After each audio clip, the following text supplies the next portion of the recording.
Okay, at this point in time, we're addressing only the amendment to increase the budget by $258,000. Would you like to address the amendment? Yes. Again, Brandon Kernan from New Hampton. I also do not support moving the 5th grade to the middle school to save $258,000.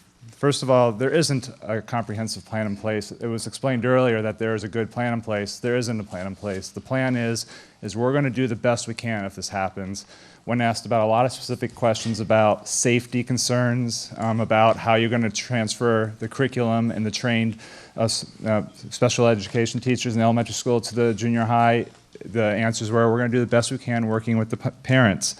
Also, what's not really seen with this whole plan is that there is an overall reduction in education for grades 1 through 4. One of the cost savings by moving these kids from the elementary school to the middle school is reducing an ICT teacher in the elementary school, which some people felt could be done because that's how music is done in the elementary schools. But if anyone who has kids in the elementary schools would know is that you don't get regular music education now. You only get it part of the time. So part of the effect is not just transferring the kids into a different environment without a plan, it's also reducing education for the lower grade levels.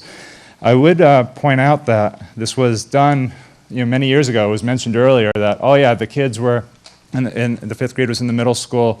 I think it was the late 80s or something. And so that was another reason why this could be done. Well, that might be true, but it was explained at the public hearing by former school officials that were there at the time that, yeah, the kids survived, but it wasn't the best situation. Well, my kids shouldn't be guinea pigs being put back into that situation while we figure out a plan on how it's going to work out. I just don't think it's appropriate and it's not worth the cost savings. Thank you. Thanks. Mr. Migliore.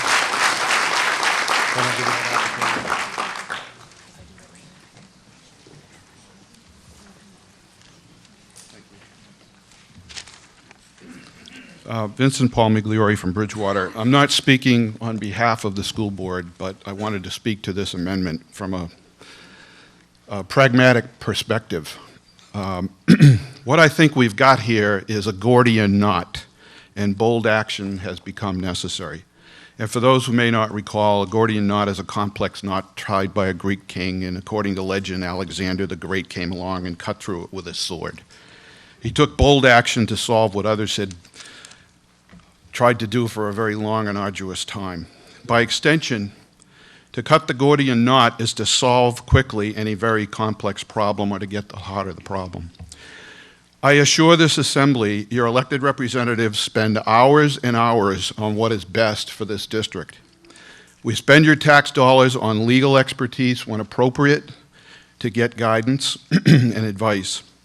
We employed highly qualified professionals in our administration to manage the personnel and operations they employ on all our behalf.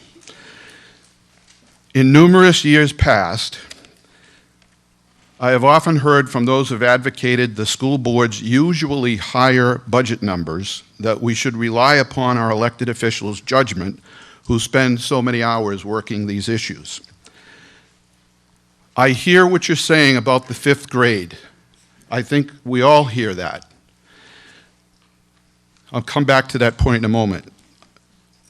I do find it inconsistent for those of you who want to see this budget increased in whatever amount in a year when once again your budget committee and your school board have agreed on a reasonable yet significant but overdue reduction to correlate with the years of declining student population and grossly out-of-line benefits by comparison with other districts. Let's be clear. It is your right to do this. I welcome your attendance here to exercise this franchise, and I'm glad to see the turnout, so please vote accordingly. Know, however, that it shall be in the hands of next year's school board, whom you elect on March 13th, and whether you desire to see a change there as well, whether we will actually spend whatever the amount is finally agreed upon if you vote so here today. And if those on election day agree with that. A little bit of inside baseball, my opinion and interpretation only.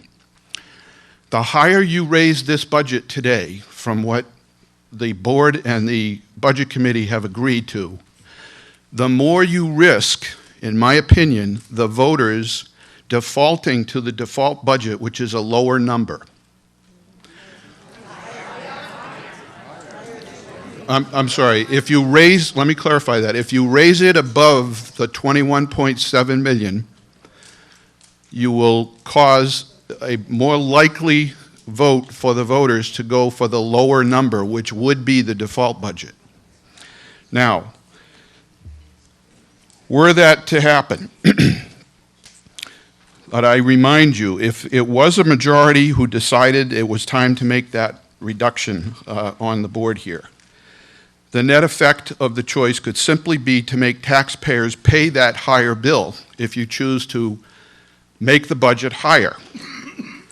But your new board, whomever that turns out to be, could choose simply not to spend it by returning the money to the towns the following year. We could address the fifth grade problem that has seemed to have floated to the top.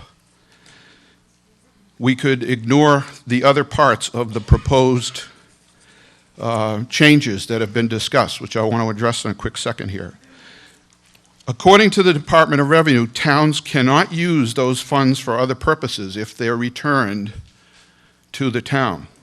Any unspent credits have to be applied, but they could end up as tax neutral. Think about this. Since you'd be putting elected officials in the enviable position of the towns to be able to budget for other items without technically raising your taxes, because the net effect would be to have those funds available to reduce the budget, but they could use them for other purposes. And your net effect would be to have the same tax rate rather than the reduction of the $2 million that's being proposed here. These are just a few possibilities that could occur rather than an actual decrease in taxes because of the vote here today. As one member of the board scheduled for next year, I don't want to riff any teachers. In fact, I want to add music and art to make our offering more well-rounded.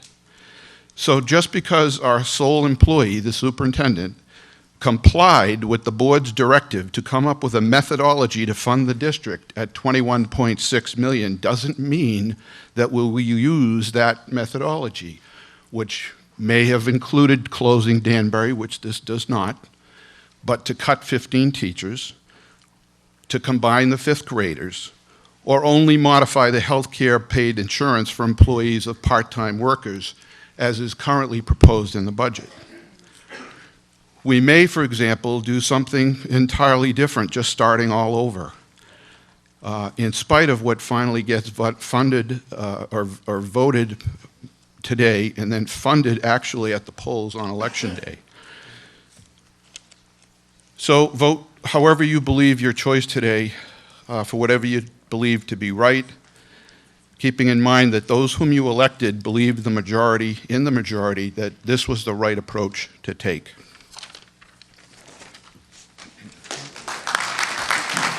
Okay, you want to address?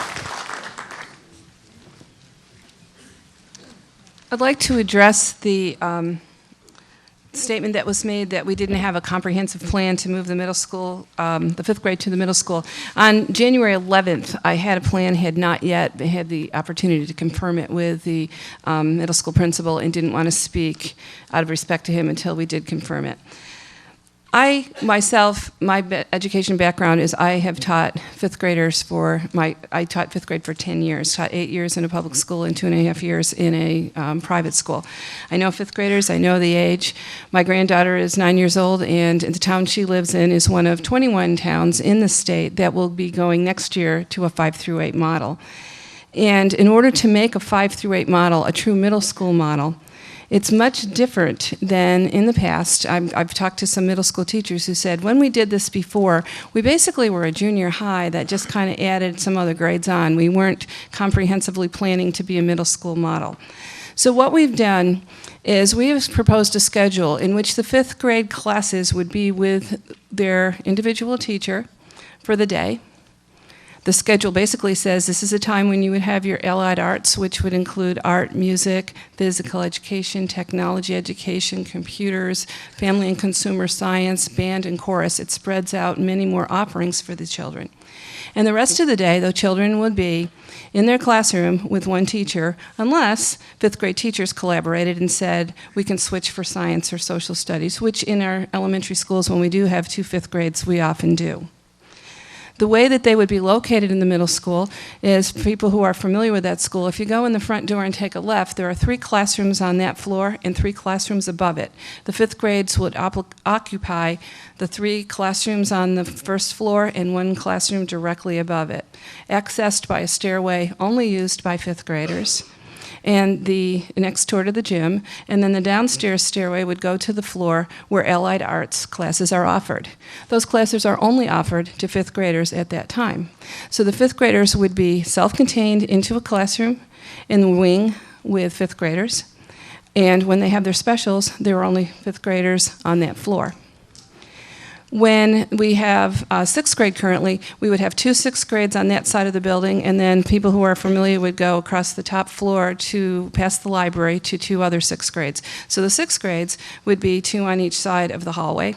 The 8th grades down the hall from them, 8th graders using the far stairway. If you're facing the building, it would be the one on your far right. The 7th grades are all located on the lower floor of that wing, and those students wouldn't need to be using stairways, and if they did, they would use the center hallway. So Mr. Chase is an extremely organized administrator. He has already created the schedule. What I said at the January 11th meeting is we would be glad to listen to parents' concerns and make sure that we addressed all of them. We have a really nice transition program that we use now for fifth graders. Our 6th grade teachers actually go down to the elementary schools. They sit in classes, they observe the fifth graders in action, and then they meet with all of their teachers and their special education teachers so that they know the needs of the students coming up to the middle school.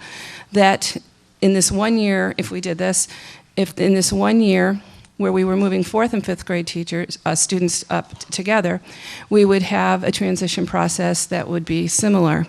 We would also make sure that the 4th graders had the chance this year to use the greenhouse throughout the springs with the 5th graders, so they wouldn't miss their opportunity and to engage in other community activities.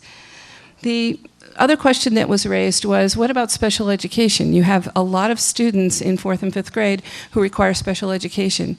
If we were to move 50 5th graders out of the Bristol Elementary School, we would not require 2 special education case managers in Bristol Elementary School, and we plan to move one of them up to the middle school so that the person who is the special education teacher for the then 5th graders will have experience in the 5th grade curriculum. They are currently working in an elementary school, and they would be able to provide that continuity. We have an intervention program at the middle school called Read 180, which in their schedule, that particular intervention teacher would have a full block of time for 5th graders.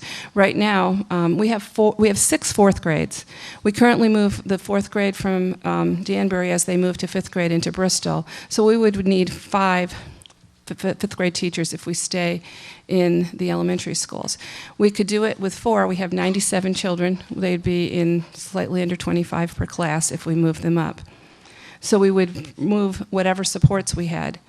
Removing 100 students from the caseload for our art and music teachers would allow for more art and music. As Mr. Migliori has stated, the board has fully supported having more art and music time for the elementary students at no expense to the students going to the middle school, because with the change in schedule, they would have more art and music at the middle school as well. This physical education, art, music, etc. Currently, the students in the elementary level get 27 hours of instruction time throughout the year, and the model that we have now is 28 and a half hours of instruction in each of those areas. It's concentrated differently. So right now, students get 1 physical education class per week, and they would be getting 1 every other day for a third of the year. So their phys ed time, their art time, their music time would be concentrated into a trimester model. One of the issues we have with phys ed, as you know, is that the New Hampton Community School is a smaller school, does not have adequate gymnasium space, and so our students from the New Hampton Community School, through the beneficent donation of time in facilities, they go up to the New Hampton Prep School for their gym classes, and while they still get a full 45 minutes of physical education class, they are missing out on instructional minutes from their other classes for their transportation time back and forth. Safety. We have an extremely, I heard words like nurturing and caring. I was really grateful that Chair Wendelbo took the time to come in the middle school and observe for the day how nurturing and how caring our teachers are at every level. The teachers in the middle school and the fifth grade teachers who would be assigned to come up to the middle school are nurturing, caring teachers who have safety first, who are extremely diligent to making sure that there's a high quality of education for every student that's up there. And I can guarantee that. So finally, I would just talk about, you keep talking about performance. We just got our latest kneecap results. I'll just give you a quick example. Our 7th graders going into 8th grade scored 20 percentage points higher in the number of kids who achieved their proficiency on our state test. I've got example after example. We can guarantee a wonderful education, and I know it's not the home feeling that people wish to have. I'm trying to be respectful and responsible to the budget. We could save a full-time 5th grade teacher. We would save the computer teacher because that person is teaching 100 students fewer, and we would guarantee that they would have the people in the K-4, those students would still have their computer technology and library class every week, all year. Right now, we only have 1 music teacher that's half a year. We have 2 ICT teachers remaining in this budget. And the third reduction would be instrumental music lessons at the 5th grade, which would not be necessary because they would be in the middle school. So thank you for letting me address the plan. Okay. We're still discussing the amendment to add an additional $258,000 to the budget. Anybody else want to address the amendment? Yes, sir. Kenny Braley, Alexandria. I guess for me, I have 2 children in the Bridgewater School, and it really pains me to think that when this takes place, my daughter will be moving to the Bristol School. We were very excited when we first had our daughter and realized that we would be allowed to go to the Bridgewater School. The education there has been exceptional. The teachers are exceptional. I don't know a lot about the middle school other than what I've heard, through the rumor vine, I guess you'd call it. And I'm not here to talk about that, but I guess my concern is that for a lot of people here, it's probably been a long time since you were in 5th grade. For me, it's been quite a while. But the jump from going from a 5th grade where you're completely contained with kids from your age and younger to putting them in, no matter what you say, Mrs. Ross, about them being separated, there is going to be a certain amount of gathering, no matter what you do, whatever you try to do to draw those children away. And for my daughter to go to a middle school and be around 7th and 8th grade children, for me as a parent, is unacceptable. My taxes continue to go up. My paycheck continues to go down because of the economy. But to me, that is pretty cheap money, I guess, for a great education for my children. Okay? Thank you, Ken. Ms. Colby? Susan Colby, Bristol. I too am here to speak in favor of the school and in favor of speak for the children. I just walked in with my current 4th grader because the daycare is closing, and she's a little peanut. She is not ready to be a middle schooler. It's not time to feed our little guppies to the sharks. But I did have a question about the number of students. There's currently 22 students in her 4th grade class. I'm wondering, with the combining of the classes, what the numbers will be. 25 or less. Okay, so there'll be more students. Currently, she came home the other day with a little cut on her hand, and I asked her what it was from. She said it was from sitting on the floor because her classroom was very noisy and disruptive. I can't imagine her doing better or our test scores going up by cutting this money. And I think that what we need to have is a task force to look at what the other schools are doing right if they're doing it for less money. Because again, it seems like we're taking money out when there's already a problem, and I don't think it's going to help the problem. Okay, thank you. Any other discussion on the amendment? Okay, the amendment, we'll try to do this with a voice vote, but the amendment is on the operating budget. Currently, the operating budget, it proposes that we appropriate the amount of $21,597,525. The amendment right now is to increase that amount by $258,000. Although the stated purpose is with regard to moving the fifth grade to the middle school, the appropriation itself will just be an increase in the amount of budget. Although you will have expressed your intent here today, the decision ultimately would be up to the school board as to how that was spent. I hope you all realize that. So, all those, I'll try to do a voice vote. I'm not very confident this is going to work, but I'll try to do a voice vote as to whether or not you're in favor of the amendment. If you are in favor of increasing the budget by the $258,000, you say yay. If you're opposed to that, you say nay. And if I can get a good distinct vote in this room, I'll go over to the other room and see how they feel as well. So all those in favor of increasing the budget by $258,000, specifically or as requested for not sending the fifth grade children to the middle school, please signify by saying aye.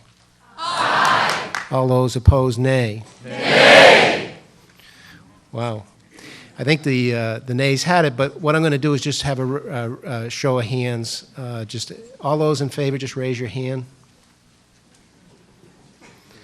Okay. All those opposed, raise your hand. You know, I really can't tell. I'm sorry. Well, hold on. Well, it doesn't mean we have to have a ballot vote. But okay. So we'll just do a hand count, and then we'll know for sure. So you're right. Right, and we'll have a count in either room. So because I'm not sure one room or the other room would make the difference. So I'm going to need some ballot clerks.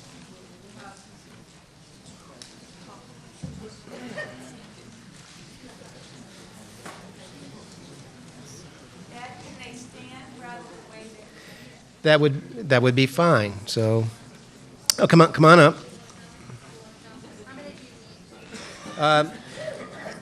What I need, I'm going to need one to go in the other room. Okay, you go in the other room. Okay, I need, and then I'm going to need one for that section, one for the middle section, one for that section. Okay, and then we'll deal with the up front. Okay, so who's doing what? She's doing the other room. You're doing that. You do the middle section below. Can you, and you'll do the upper, and then you do everybody on that side of the aisle. Okay. You ready? You ready in the other room? Okay, this is the deal. We're going to stand up. Okay, so if you're going to vote yay, you're going to stand up and remain standing, okay, until I tell you to sit down. Otherwise, you may not get counted. And the ballot clerks are going to count the people standing. That's a yay vote. You'll be voting to increase the budget. If you oppose to that, you stand up when I ask you for a nay vote, and you stand up. We'll do the same thing. And we're going to do that in both rooms, okay? Yep. Yeah, why don't you take from here over, and Loretta, you take from here over. Yes? Yeah, Loretta needs to, if there were people around the corner and you want to be counted, you need to be out here where we can see you. Okay, all those in favor of the amendment, increasing the budget, please stand up.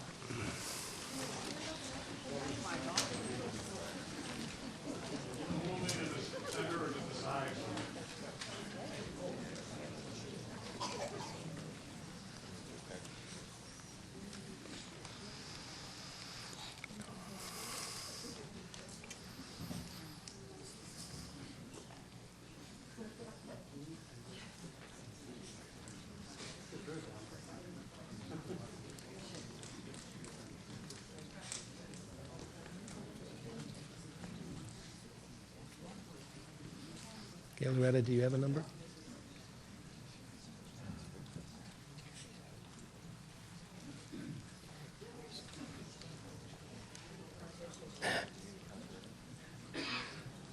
Not yet.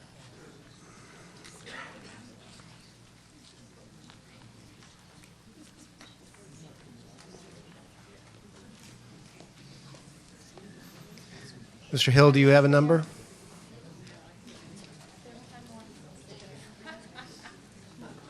Mr. Hill, do you have a number? 57. Do you have a number? And what's the number in the other room? Yo. The number is 27. Okay, it's 12, 57, 55, 52, and 27. So you can check my math if you want. 12, 57, 55, 52, and 27.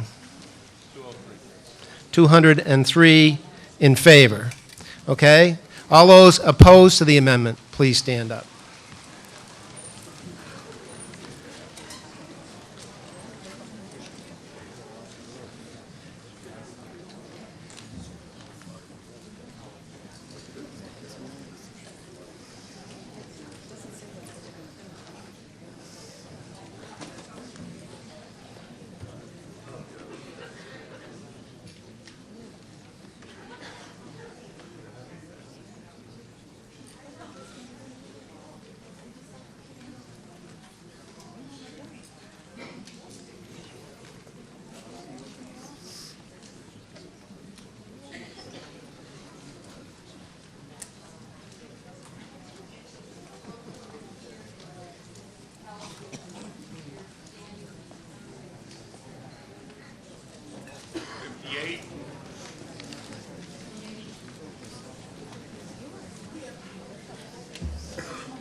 In the gymnasium, 20.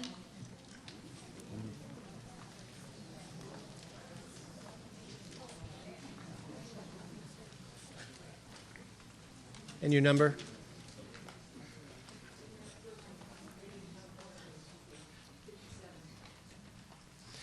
It's 57, 58, 58, 58, and 20. 251 in the negative. The amendment's defeated.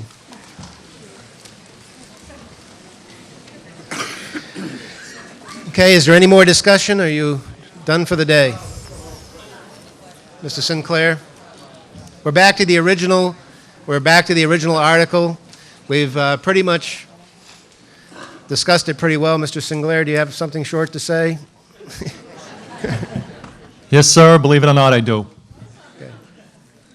And I think it's something just about everybody in this room can agree on, and that is, let's stick a fork in New York. Go Pats. Yes.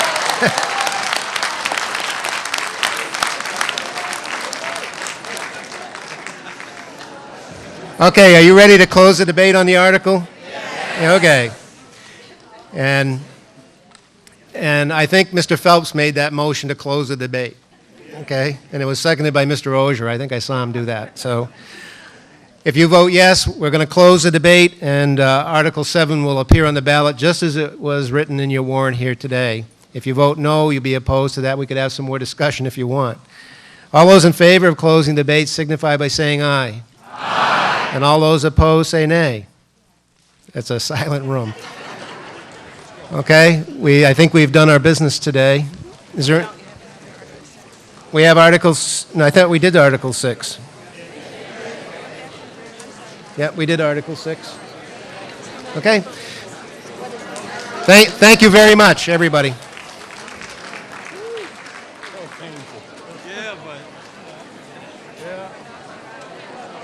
Yeah, pay attention, will you?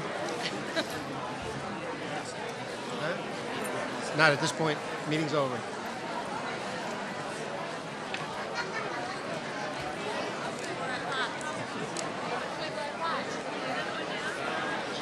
I'm not voting the article.